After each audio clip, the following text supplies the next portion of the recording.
जय हिंद दोस्तों, मैं नरेंद्र शर्मा परवाना सत्य साधना ज्ञान ज्योति दर्पण पर आप सबका स्वागत करता हूं। आज हम एक हरियाणा प्रदेश का जिला सोनीपत, इसके अंदर गांव खोबड़ू है। खोबर कहते थे इसको, मतलब कि सुंदर।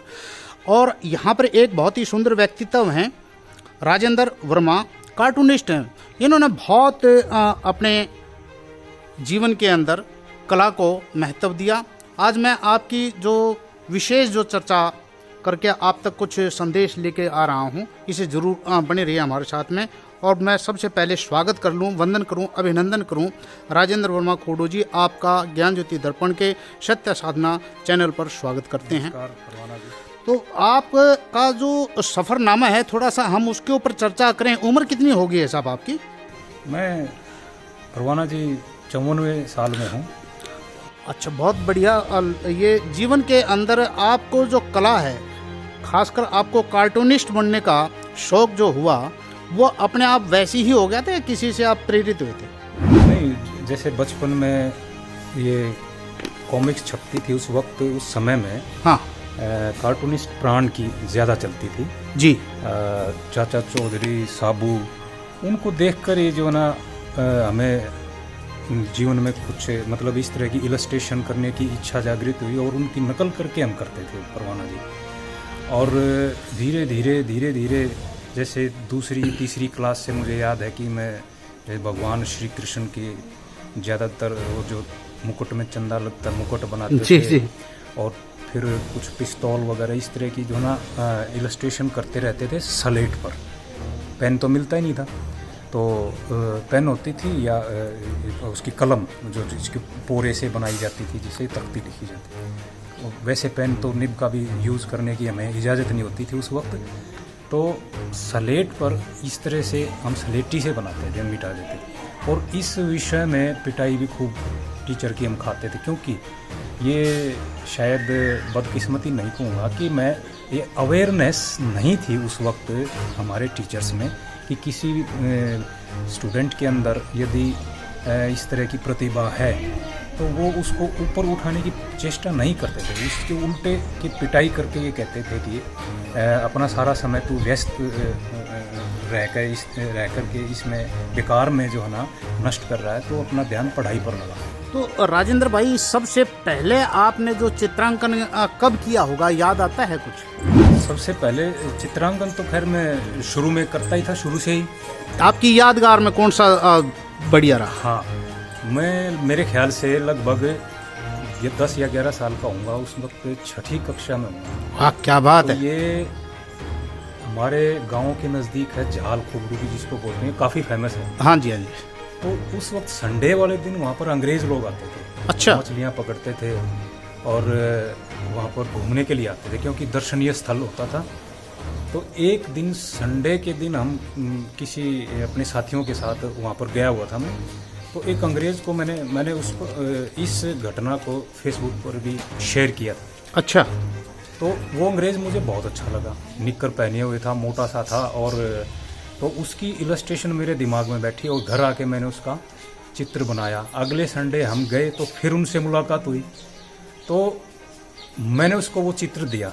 अच्छा। वो बड़ा खुश हुआ, उसने हमारे फ़ोटोज़ वगैरह लिए और उसके बाद कुछ खाने को हमें दिया। और क्या कि अब था कम्युनिकेशन गैप, क्योंकि अंग्रेज़ी हमें आती नहीं थी। छठी कक्षा में हमने ABCD सीखी और मात्र एक ही सेंटेंस सीखा था, सिंगे सॉन्ग। वो मैंने अच्छी तरह से रटा था। और अब उस अंग्रेज़ के पास जाकर हमें ज़रूरत थी इंग्लिश आने की भी, किस तरह से उससे संपर्क स्थापित किया जाए, लेकिन ये बड़ी समस्या हो गई। तो घूम फिर के मैंने अपनी प्रकांडता उस एक ही वाक्य में दिखा दी। अच्छा। उसके कान के पास जाके मैंने कहा कि सिंगे सॉन्ग। अच्छा। और मैं बड़ा प्रसन्न हुआ कि मैंने अंग्रेज़ को जो है ना अंग्रेजी में भाषा में बात करी। ठीक है। और बड़ी मतलब विजयी मुस्कान के साथ मैं अपने दोस्तों में कॉलर खड़े करके अपनी चौधर जताने लगा कि मैंने अंग्रेज़ से बात की।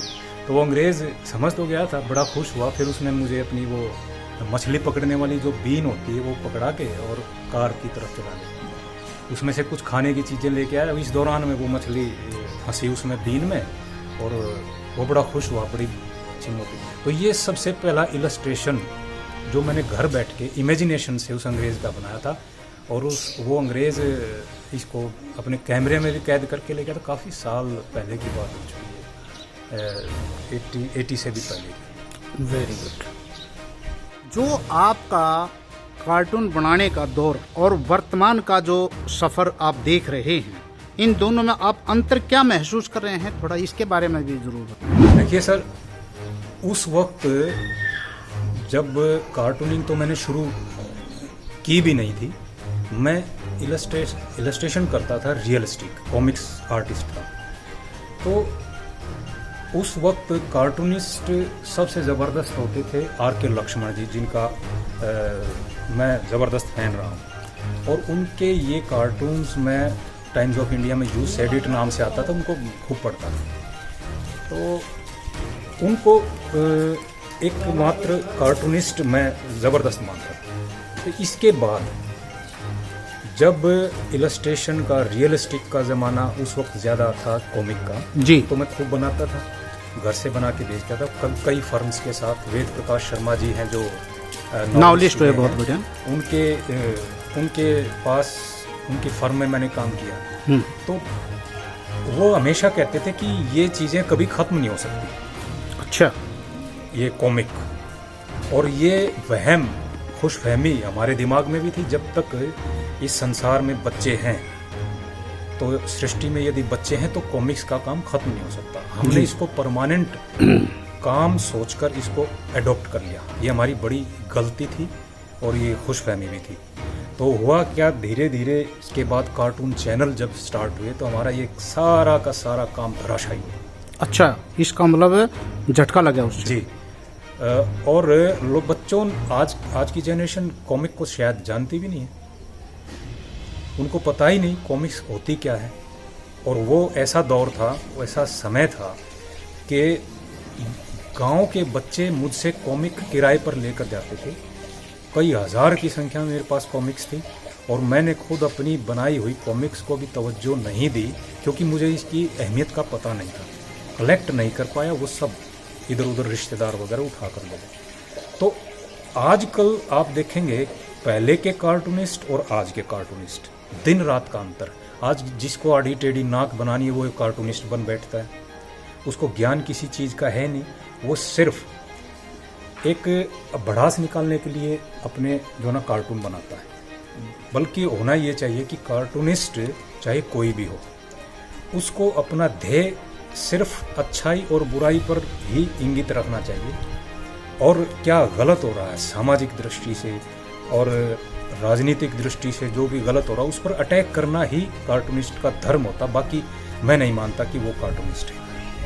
दोस्तों, आपको हमारी यह वीडियो कैसी लगी हमें कमेंट करके जरूर बताएं। वीडियो अच्छी लगी है तो इसे लाइक करें। ज्यादा से ज्यादा लोगों को व्हाट्सएप, इंस्टाग्राम, ट्विटर, फेसबुक पर शेयर करें और चैनल पर नए हैं तो इसे सब्सक्राइब जरूर करें। और हाँ दोस्तों, पास में लगे बेल आइकन को जरूर दबाएं ताकि जब भी हम ऐसी कोई इंफॉर्मेटिव वीडियो आपके लिए लेकर आए तो उसका सीधा संपर्क आपके फोन से हो जाए। आप हमें इंस्टाग्राम, ट्विटर, फेसबुक पर फॉलो भी कर सकते हैं। इसका लिंक आपको हमारे डिस्क्रिप्शन में मिलेगा। देश और दुनिया की खबरों को पढ़ने के लिए आप हमारी वेबसाइट ssgjdnews.com पर लॉगिन करें।